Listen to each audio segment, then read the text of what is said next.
दोस्तों, हमारी वीडियो में आप सभी का बहुत बहुत स्वागत है। आज से करीब 110 साल पहले बिहार के सिवान जिले के बंगारा गांव में एक रईस जमींदार रघुनाथ तिवारी के घर में एक लड़का जन्म लेता है जिसका नाम मिथिलेश कुमार श्रीवास्तव उर्फ नटवर लाल था।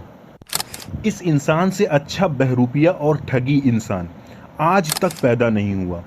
मिथिलेश उर्फ नटवर लाल की ठगी की दास्तान तब से शुरू होती है जब उसके एक पड़ोसी ने उसे बैंक ड्राफ्ट जमा करने के लिए भेजा। वहां जाकर मिथिलेश ने अपने पड़ोसी के हस्ताक्षर को हूबहू कॉपी कर लिया। उस समय मिथिलेश को पहली बार लगा कि वो जालसाजी में काम कर सकता है। उस दिन के बाद से मिथिलेश कुछ दिनों तक अपने पड़ोसी के खाते से पैसा निकालता रहा।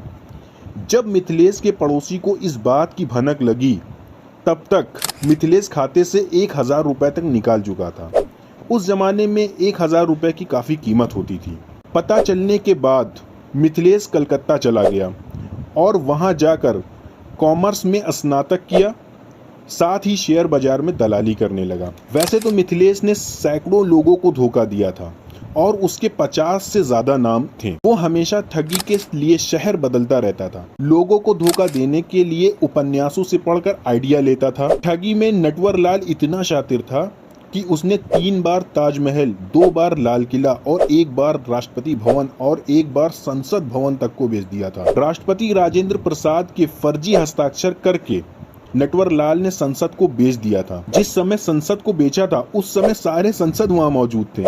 कहते हैं कि नटवर लाल के 52 नाम थे, उनमें से ही एक नाम नटवर लाल था। सरकारी कर्मचारी का भेष बदल कर नटवर लाल ने विदेशियों को ये सारे किले और स्मारक बेच दिए थे। इस ठगी पर मिस्टर नटवर लाल फिल्म भी बन चुकी है जिसमें अमिताभ बच्चन ने इसका रोल निभाया है। वो प्रसिद्ध हस्तियों के हस्ताक्षर बनाने में भी माहिर था। ये भी कहा जाता है कि उसने कई बड़े उद्योगपतियों को भी धोखा दिया था। वो एक बड़ी रकम नगद उनसे ये कहकर लेता था कि वो एक सामाजिक कार्यकर्ता है। उसने कई दुकानदारों को लाखों रुपयों का चूना लगाया। दुकानदारों से बड़ी संख्या में सामान लेकर उन्हें नकली चेक और डिमांड ड्राफ्ट द्वारा भुगतान करता था, क्योंकि वो डिमांड ड्राफ्ट में काफी ज्यादा एक्सपर्ट था।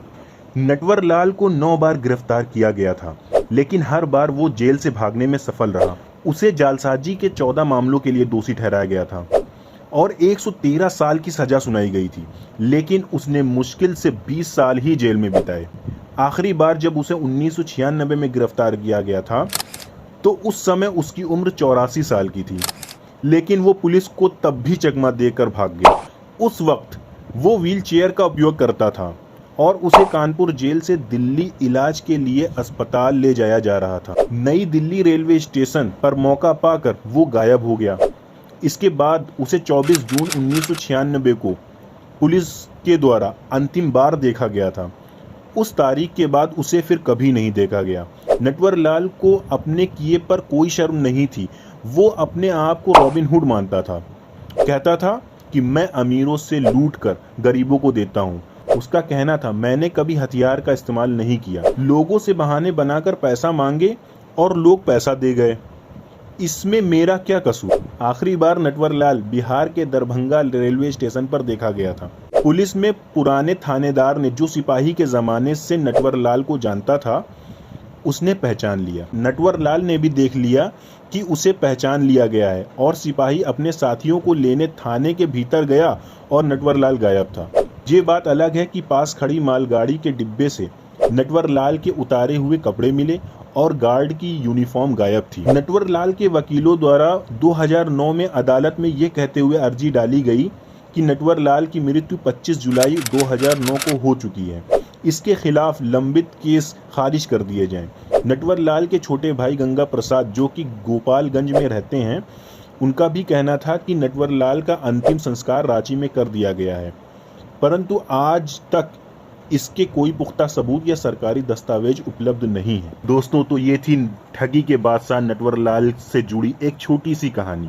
इसके बारे में विस्तार से जानने के लिए आप गूगल पर इसको टाइप कर सकते हैं। तो दोस्तों, अगर वीडियो अच्छी लगी हो तो इसको ज़रूर से ज़रूर लाइक करिएगा और चैनल को ज़रूर सब्सक्राइब करिएगा।